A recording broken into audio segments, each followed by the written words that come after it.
on this episode of the Jeff Does Vegas podcast. Etiquette is really situational. There's really nothing black and white about it. It's different than protocol. Protocol is black and white, but what we're talking about today is subjective. So how much I might tip might not be how much you tip. In fact, you might not even tip at all in certain situations. In Spanish, its name means the Meadows. You might know it as the entertainment capital of the world, Lost Wages, or simply Sin City. Of course, I'm talking about fabulous Las Vegas, Nevada. On average, 42 million people visit Las Vegas every year, and I'm one of them. I love this city. The sights, the sounds, the shows, the people, the history. I want to share all of it with you. Taking you to the world-famous Vegas Strip and beyond. My name is Jeff, and this is the Jeff Does Vegas podcast. Hey there, and welcome to episode number 59 of the Jeff Does Vegas podcast. Thank you so much for hopping on board this little podcast journey to what I like to think of as one of the best cities on the planet, fabulous Las Vegas, Nevada. Before we get into this episode of the podcast, I want to thank my guest from the last episode of the show, longtime Vegas headliner Murray Sawchuk, aka Murray the Magician. It was awesome connecting with Murray and learning all about him, including his childhood in British Columbia, Canada, his road to Las Vegas, his many TV appearances, and how he's grown his YouTube channel to almost 2 million subscribers. If you haven't had a chance to listen as of yet, jump into the archives wherever you get your podcasts and search out episode number 58, Murray the Magician, or head to the website at jeffdoesvegas.com. All right, on to the show.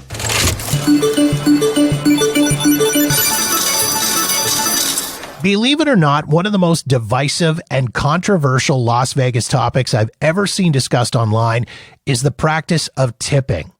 If you want to see grown-ass adults lose their mind on each other, accusing total strangers of being cheap bastards, or just generally getting nasty with each other, go into a Las Vegas-related Facebook page and ask how much you should be tipping for a specific service.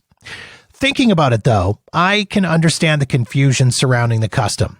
I mean, Las Vegas gets tens of millions of visitors a year, and not all of them come from countries where tipping is the norm.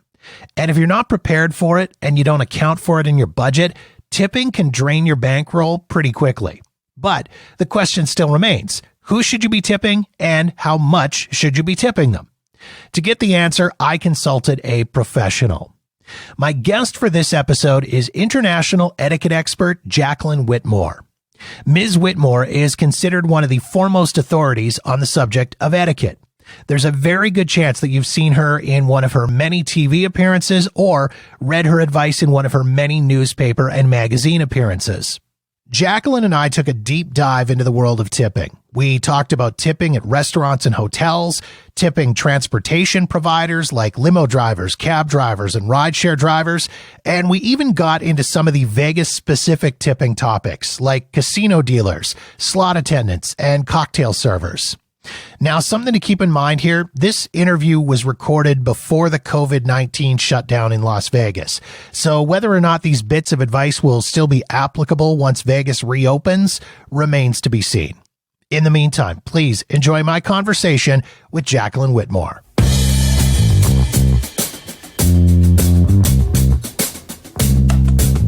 Tipping is one of those topics that I see pop up on all kinds of different Vegas-related Facebook groups that I'm on and on websites like TripAdvisor and places like that. It's really kind of a contentious and divisive and controversial topic, isn't it? It is, because in the United States and in Canada, I think we tend to do a lot more tipping than around the world. So there's a lot of confusion that goes with that, and we have so many international visitors that come to North America, and they don't know how to tip or how much to tip. And tipping does tend to vary a fair bit as well based on where you visit and where you travel to, doesn't it? I mean, I'm doing a Vegas specific podcast, and I know tipping in Las Vegas can be quite different from, say, tipping in California or tipping in New York or tipping in Florida, right? Absolutely. Absolutely. Because I think when you go to a place like Las Vegas, there are more people to tip versus if you're just on your normal family vacation. Right. Now, the philosophy that I follow when I travel, and it doesn't matter if it's Vegas or LA or New York or anywhere else, and you can tell me if I'm the jerk here in this situation, but the philosophy that I tend to follow when I'm tipping is if I'm not going to tip you at home, then I'm probably not going to tip you on vacation. Is that reasonable? Well, my answer to that is it depends, because etiquette is really situational. There's really nothing black and white about it. It's different than protocol. Protocol is black and white, but what we're talking about today is subjective. So how much I might tip might not be how much you tip. In fact, you might not even tip at all in certain situations. So we'll just go through different scenarios and figure it out. Okay, that sounds good. And I think you're right when it comes to the subjectiveness, because again, sort of relying on those various Facebook groups and various discussion boards that I get involved with, you're right. What one person tips in one place is not what another person tips in another place, or in the same place, I should say. And people really do get into some knocked out, dragged out, slobber knocker Facebook battles over this kind of stuff. Well, there's a lot. Like I said, there's a lot of confusion when it comes to tipping. One of the biggest questions I get is when you're taking out food. For example, last night I went to an Italian restaurant. I ordered takeout. So I took it home, and no one technically served me. No one cleaned up my table. But being the type of person I am, I left $2 anyway, because I felt somebody in the kitchen needed to, well, they may be feeding a family, or they may be going through college. So I also believe tipping is good karma. And as we get into the meat of this topic, I'm really glad that you brought up the tipping for takeout food, because that's sort of one of those non-traditional spots where people aren't quite sure if they're supposed to tip. Vegas wise, the buffet is one of those places. I mean, everybody loves going to the buffet, but I mean, the big question, I guess, is who should I be tipping? How much should I be tipping? Should I even be tipping at a buffet? Again, this is situational, but I believe that you should leave a small tip, because you are having some interaction with a server of some kind. That server may be bringing you an extra drink. That person may be bringing you extra napkins. That person may be cleaning your table after you leave. But when you go to Las Vegas, even though you go through the buffet and you sit at a table, you see servers all around. And usually they come over and check on you and say, is everything all right? And usually when you're with a family, or even when you're dining by yourself, you'll forget something at the buffet. You might forget a condiment. You might forget to pick up napkins. And that person is there to assist. So I always leave a couple of dollars. It might be $3 or $4. Again, if you're a high roller, my goodness, why not share the wealth? Right. And so then I guess that leads us into the question of tipping at a standard, traditional sit-down restaurant. What is a good percentage to be tipping? And then the other question that people often ask is, should you be tipping on the pre-tax total or the all-in total? I've heard both ways. Which one would you suggest is proper? I tip on the total bill before tax is added. So I have friends who tip on the total amount, including tax. They're very generous tippers, but I don't tip on the tax. So if you're in a restaurant and let's say your bill is $100, the lowest I would go would be 15%, unless your service is just awful. And if your service is awful, you probably need to speak to a manager or address someone in authority. But I'm also a very generous tipper, and it's easier for me to round out 20% versus 15%. So I feel like that person is supporting their family. Remember, in at least in Vegas, these people aren't necessarily paid top dollar. They depend on their tips to pay their bills. So I would say pay 20%, 20% tip. If you'd like, you can pay more, but 15 is the absolute lowest I would go. And is it reasonable to vary that tip percentage depending on, say, for example, the class or the scale of restaurant? If you're going to a more upscale type of restaurant, would it be reasonable to tip up as high as a 25%, or is a 20% just kind of that's a pretty reasonable? If you're dropping $200 on a meal, a 20% tip is pretty solid. I think 20% is solid. And let's say you do go into a diner type of place and your meal is only $6 or $10. So 20%, that's not really much. But if you are spending $500 in a restaurant, 20% is significant. But you've probably ordered more drinks. You probably have more people at your table. So the work for the server is going to be more. So I say start with 20. And then in a fine restaurant, if you get outstanding service or you make outlandish requests or special requests, then of course you'll want to tip more.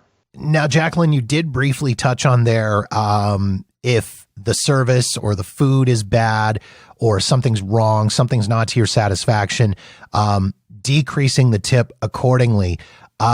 Silly question. Is it ever appropriate to not tip? And if the reason you're not tipping is because something was just absolutely awful, whether it be the food or the service, I'm thinking in that case, you should be bringing it to the attention of a manager, right? I believe in making the manager aware of what's going on, because remember, it might not be the server's fault. It might be someone in the kitchen messed up the order. They might be short of help, so that server is servicing more tables than usual. It could be a multitude of things. So if the server is downright rude to you, that's another story. And I have known people to not leave a tip at all. I'm not going to say that's wrong, but I tend to take things up with the management, but that's just me. And even after taking things up with the management, would you still leave a tip? Would you go out of your way? For example, if as you say, the food was particularly terrible, but the service was still really good, or the server was really apologetic or still really attentive, would you then go out of your way to just specifically give a tip to the server? Because so many places, the staff, they pool and split their tips at the end of the night.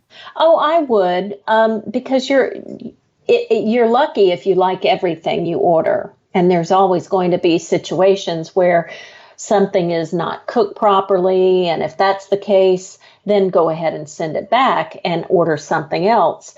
But remember, you can also make comments online. That's an even more, if you're not happy with the service and you want to share it with the world, you can go on Yelp and leave a comment. You can leave a comment on Twitter, but conversely, if the service is great, then why not also leave a positive comment? Sometimes we think about the negative and leaving a comment if something happened, versus when something really nice happened, we don't always take the time to leave a comment.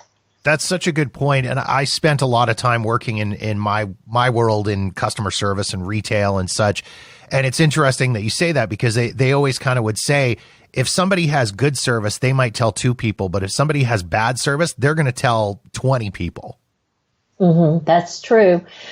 So I think that your situation that you just mentioned, where the food isn't all that great, but the service was outstanding and the person was apologetic and that person was friendly. I mean, most people just want to be acknowledged right away.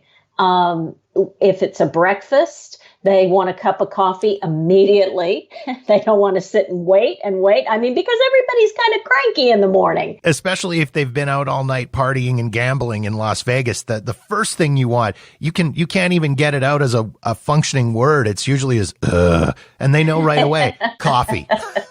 Absolutely. So most people or most servers are rewarded for promptness, for friendliness. And then the food is oftentimes secondary. And while we're kind of on this this hospitality type of train of thought, I wanted to hit a little bit on bartenders. I mean, it's not uncommon. You're in Las Vegas, you're strolling through the casino, you roll up to the bar, you order a drink. What is the appropriate tip to a bartender? Because in my brain, I feel like a 20% tip on a $6 beer or whatever, just, it doesn't feel like enough. But at the same time, to throw down, $2 or $3 on a $6 beer, feels a little bit crazy. So what's your recommendation there? I always round it up to the, for example, when I say round it up, let's say that your drink is $8 and I just leave a 10. That may be too generous for some people. Maybe they just want to, maybe they don't want to, or they want to leave more. That's fine too. So I would say 15 to 20% is standard. That sounds pretty reasonable to me. And even doing the math on it, math, I'm a podcaster. Math is not my strong suit. I look at that 20% on an $8 drink is only $1.60. So the extra 40 cents to make it up to $2, really, just leave the extra 40 cents, I would say. I totally agree. And it's just easier to leave a $10 bill versus digging your wallet for all that loose change. Well, and especially now, the slot machines do not take coins anywhere. So those coins are pretty much useless for you in Vegas. Yes, that's right. I want to hit on hotels as well, because this is kind of a weird place. And I've never felt the need to tip at a hotel anywhere else that I've stayed other than Las Vegas. And as I talked about off the top, maybe that makes me a terrible person. I don't know. But I feel like when you go into a hotel in Las Vegas, everybody's got their hand out and there's all kinds of contentious discussions. At the bell desk, when you're dropping off bags, this is a confusing one for me, because I feel like, should I be tipping when I'm dropping off the bag? Should I be tipping when I pick up the bag or when somebody brings me the bag? What's the proper etiquette on that? How should a person be handling that? If you are asking the bellman to store your bags, let's say your room isn't ready yet and you want to go and have fun in Vegas and you need a place to store your bags, the bell desk will oftentimes take your bags, put them in a room, tag them, make sure it's safe and secure. Then you go have your fun. And then when you come back to get your bags, they'll either take it up to your room, which you should always tip the bellman to take your bags up to the room. It's usually $1 per bag, $2 if the bag is big or extra heavy. Sometimes people tip $3, but usually it's $1 a bag, $1 to $2. And then if you're taking your own bags, maybe you're just there for an overnight or a quick weekend trip, then I would still give the bellman the same amount, because again, that person touched your bags, they stored it, they tagged it, they were friendly. So I would recommend that you give them a couple of dollars. Both on the drop off and on the pickup? No, that's too much. when you pick the bags up. Jacqueline, I'm so happy that you said that and that you and I are on the same page as each other for this, because I had an experience about a year or so ago. I was checking into a hotel in Las Vegas, and when I was dropping off the bag at the bell desk, my room wasn't ready yet, so I wanted to drop my bag and go do some wandering around. And when I was dropping my bag at the bell desk, the agent there was dropping the not so subtle hints about getting a tip when I was dropping off the bag. They were pulling the old, "Oh, do you need a little bit of change, sir?" Or, it might be a different person who brings you your bags than me. And I thought, well, I don't know that I want to tip you to take my bags away. I kind of will tip you more to bring them back to me. Well, some of your listeners may disagree with me. They may tip when they drop their bag off and then when they pick up their bag. And you've got a good point. Maybe it's a different person. But also bellmen pull their tips as well. Gotcha. That makes sense. Well, in all honesty, I feel a little bit vilified that you and I are on the same side on this, because quite honestly, I got flamed big time on social media by people who said, "Oh, you're so cheap. You should have just tipped when you dropped the bags and when you picked up the bags." And in my mind, that just didn't seem reasonable. Well, you're going to tip a lot of people. I always say travel with a lot of $1 bills, because in the hotel industry, and I worked in the hotel industry for years. I worked at 5-star hotels in Palm Beach and in Orlando. And I know how hard those people work, and I know how lowly paid they are.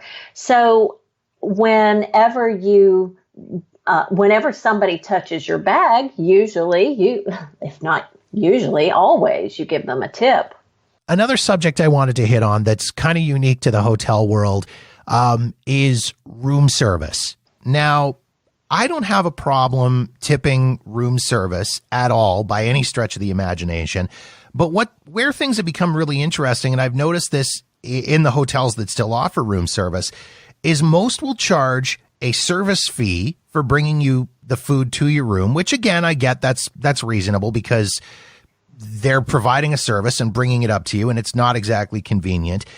But a lot of them have started charging an auto gratuity. They're throwing an automatic 15 or 20% on the bill as a gratuity.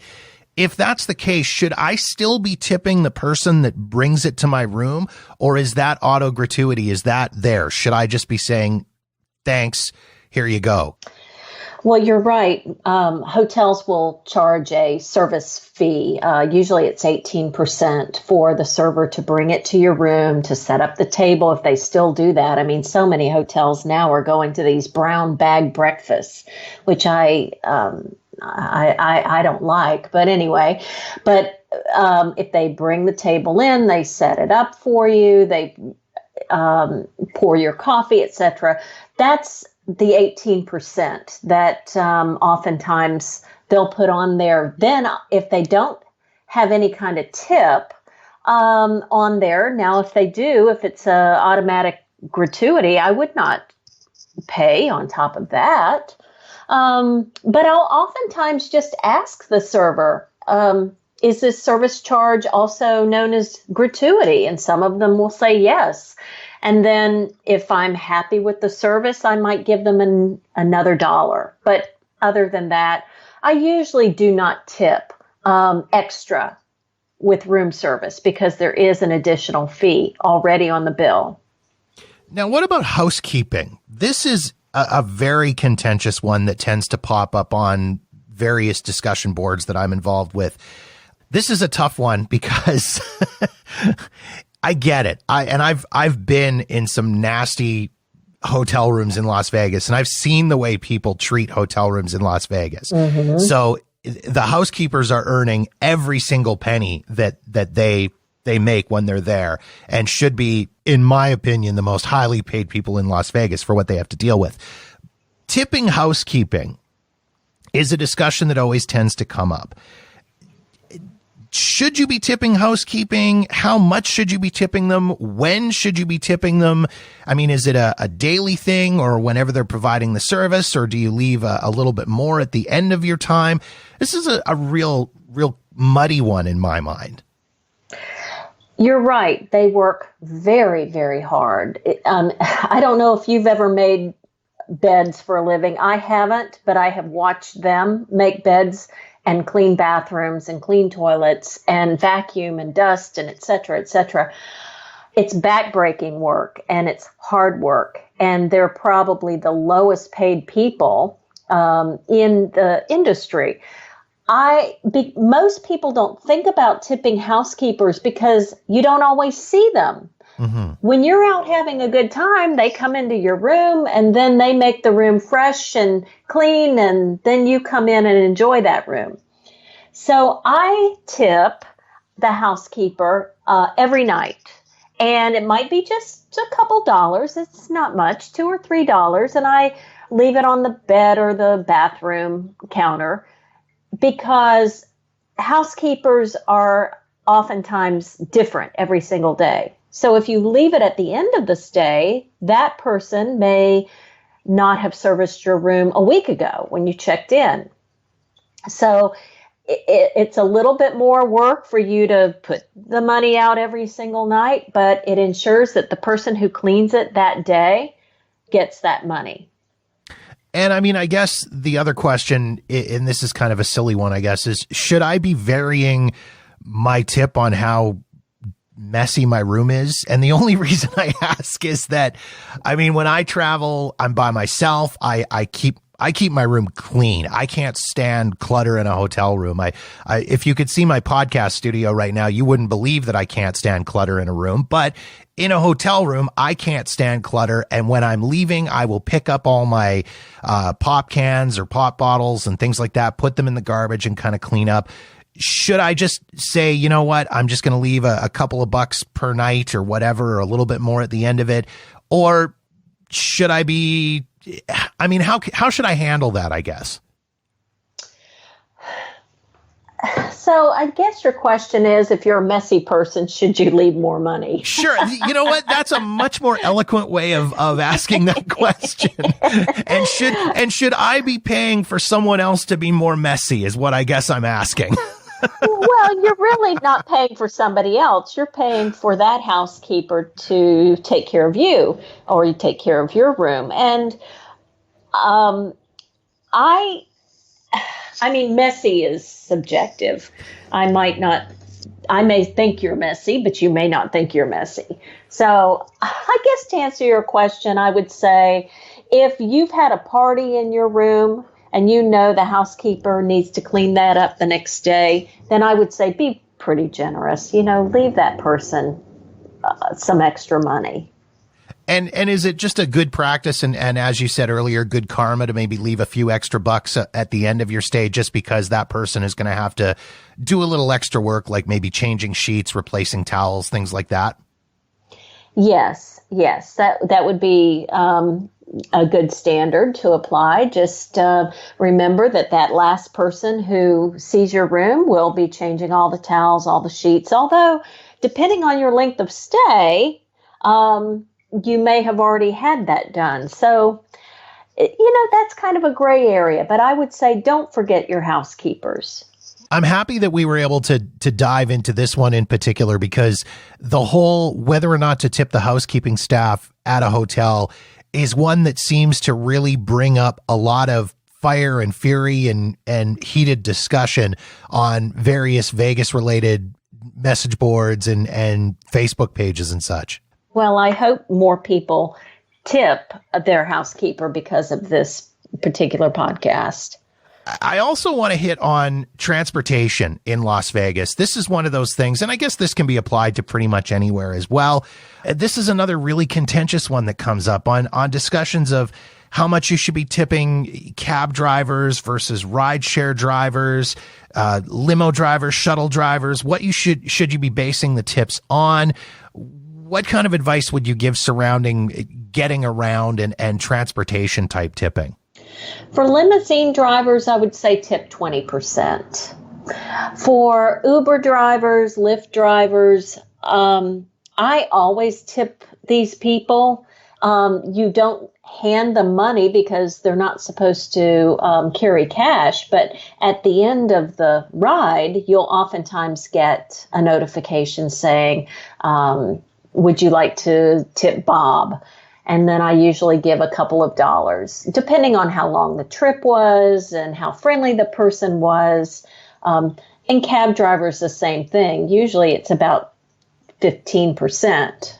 But if it's a $3 cab ride, let's just say you go from one end of the strip to the next. Okay, it may be more than $3 these days, but let's just say $5. Okay, so if it's $5, even at 20%, it's $1. So that's not much. Mm-hmm. $1 is not going to make or break anybody. No, and that's totally reasonable. I mean, if you can't afford $1 to tip someone, you probably shouldn't be in Las Vegas. If that's, I don't know if that's too harsh. Exactly. And the same thing with a Lyft driver or Uber. They are using their own car, their own gas, their own insurance, and it's almost as if you want to tip those people more because they're so friendly. And I've had some amazing Uber drivers, just really nice people. Yeah, and that's the other thing too, is I've found with using rideshare, using Uber, or using Lyft, I feel like you get more of a local experience and you get a better experience. And you're right, I do tend to tip them quite well when I'm there because a lot of times they're throwing out ideas for restaurants or shows, or they just have a really good conversation, and you do kind of want to tip them, as opposed to, say, the cab driver who might spend the entire time talking on his phone, or you feel like your life is in danger the whole time that they're driving. Well, and also the rideshare, Lyft, and Uber drivers that I've experienced all have really clean cars. Mm-hmm. Whereas I've gotten into some cabs that were disgusting. And, cleanliness to me is very important. If they have a bottle of water, oftentimes sitting in the door for the rider, or if you're in a limousine, of course they should have water. They should have magazines. I've been in limos where they've had snacks, wine. These things I tip for. Definitely. What about shuttle drivers? This is always an interesting one because these guys, of course, they're at the airport. They'll load your bags for you and that kind of stuff. Is it acceptable to slip them a few bucks as well when they drop you off? They touched your bag, didn't they? They schlepped your bag, put it in the van or their bus. So again, I have a motto: if somebody touches my bag and takes it off the bus for me and places it on the curb, why not give them a couple of dollars? Your motto sounds a lot better than mine of, if I don't tip you at home, I'm not tipping you in Vegas. Yours sounds a lot more polite. Well, if they aren't touching my bag, then of course, if I'm schlepping my own bag, then I won't give them anything. But oftentimes they want to be helpful. So they're lifting some pretty heavy bags off that bus. Now, what about valet drivers? This is kind of an interesting one to me. Now, I personally, when I go to Las Vegas, I walk everywhere. I ride share, I take the bus, whatever. I don't rent a car. But for a valet, how much should you be tipping a valet driver? When should you be tipping them? And again, this is for the people like me that are completely clueless when it comes to the world of valet. When I drive up to a hotel, let's say I rented a car from the airport and I drive up to the hotel, the person who takes my car, usually I don't tip. I tip the person who brings my car to me. With the same amount of gas in the tank as you left it, right? Well, we hope. and I hope that there are no dings anywhere on that car. Of course. But let me also say that you still have to, for protection, you still have to, and security, lock your glove box. Don't keep any valuables out. Don't keep any loose change out, because unfortunately there are still people out there who, have slippery hands. And so you have to, and that has nothing to do with tipping, but sometimes you don't realize that something's missing until after you drive away, and it's oftentimes too late. Excellent. Okay. All of that sounds completely reasonable and fair to me. Moving on to the next bit of tipping etiquette that I want to talk about. I threw a little bit of a curveball at you here, didn't I, Jacqueline? You did. These are sort of the casino specific tipping, and some of this stemmed from a whole Twitter exchange that I saw pop up last week, where someone had won quite a large, substantial amount of money while playing a blackjack or poker or something like that. They had won a massive amount of cash, and the discussion came to tipping their dealer and then also tipping the person that brought them their cash. And this was a discussion that went completely sideways, to the point where I think the person ended up deleting the tweet about it because it was getting so nasty. So I'm throwing this curveball at you. Should you be tipping table game dealers? How much should you be tipping them? Should you be tipping them as you play? Should you be tipping them if you win? Should you be tipping them if you lose? These are the questions that I have about this whole topic. Oh, this is it's an interesting question, and I'm sure our listeners would probably have a different answer, but if you've been sitting at a table for an hour and the dealer is really friendly and you're winning, even though the dealer technically has nothing to do with your winning. Maybe people would dispute that. But and you're winning big, why not give the dealer a tip? I would think that those people are also working for tips. Sure. So then I guess the question then becomes, how much should you be tipping them? Should you be... tipping, if somebody wins $100,000, maybe I'm going to sound like the real jerk here, but if I win $100,000, I'm not tipping you 20%. No, of course not. Well, let's think about it. If I won $100,000 and I've been sitting at that table for quite some time and I've established a rapport with that dealer, what would be a fair amount? $100,000. Wow, that's a lot of money. Right? You might want to tip that dealer, I don't know, maybe 1,000, maybe 500. But I would say the more you win, the greater the winnings, then the bigger the tip. So I wouldn't give it necessarily a percentage like I would anything else. So another one that tends to come up is tipping the slot attendant when you get a hand pay at a slot machine. If you hit a jackpot over $1,200, they have to physically come to you and pay you money.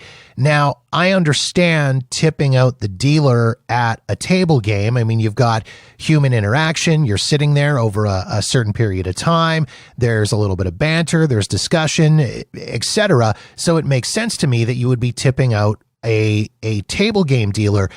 But as far as tipping out a slot attendant, somebody who just has to go to another counter to bring me cash, in my own head, I'm not sure why I'm tipping you, other than the fact that you've just walked over there to bring me my money.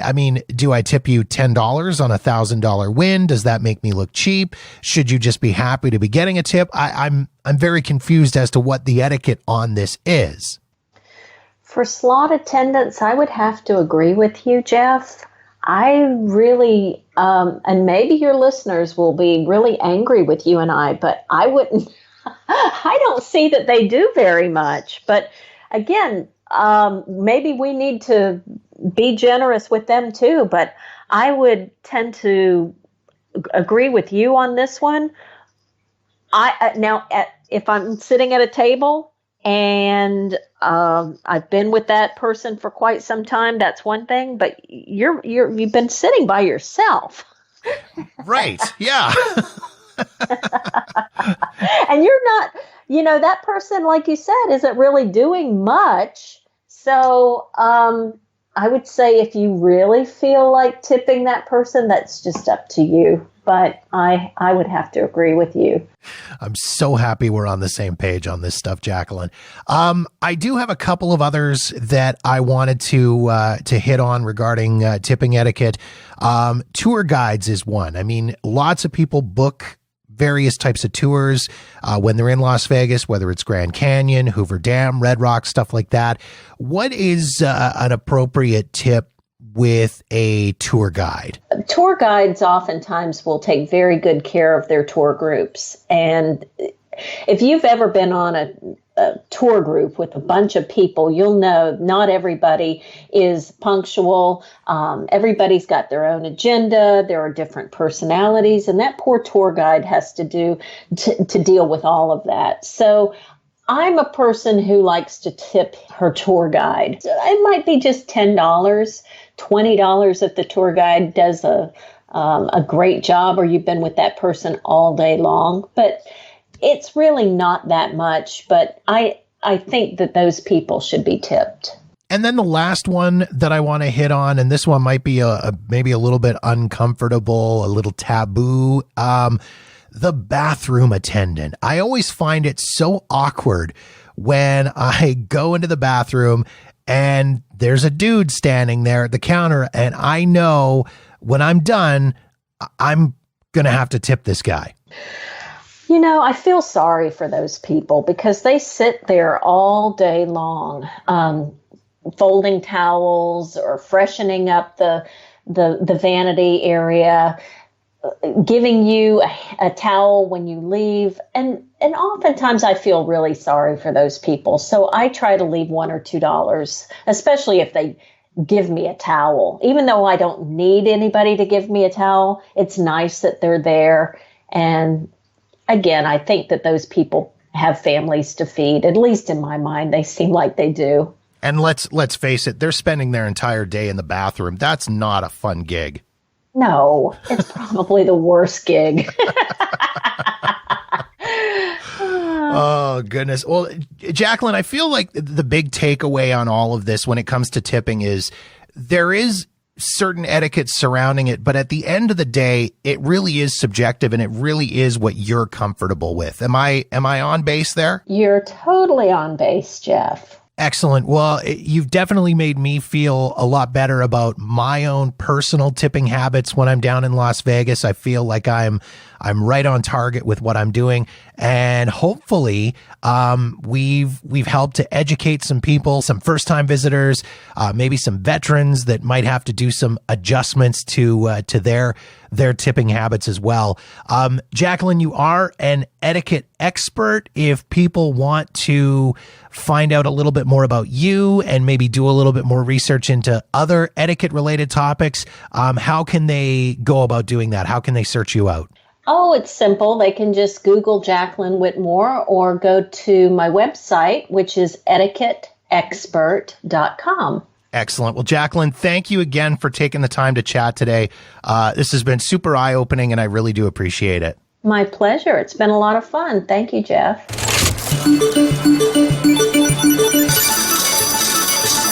Once again, if you want to learn more about Jacqueline or the world of etiquette, you can find her online at etiquetteexpert.com. And be sure to follow her on Twitter and Instagram at etiquetteexpert.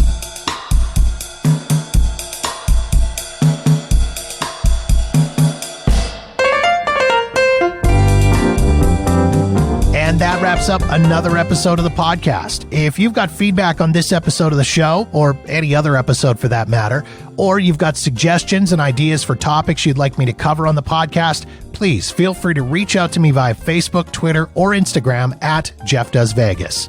You can also drop me an email directly at jeff@jeffdoesvegas.com. In the meantime, thank you so much for checking out the show. Be sure to subscribe for free wherever you get your podcasts so you'll know the moment new episodes are available. And don't forget to visit jeffdoesvegas.com for past episodes and show notes. My name is Jeff, and this has been episode number 59 of the Jeff Does Vegas podcast.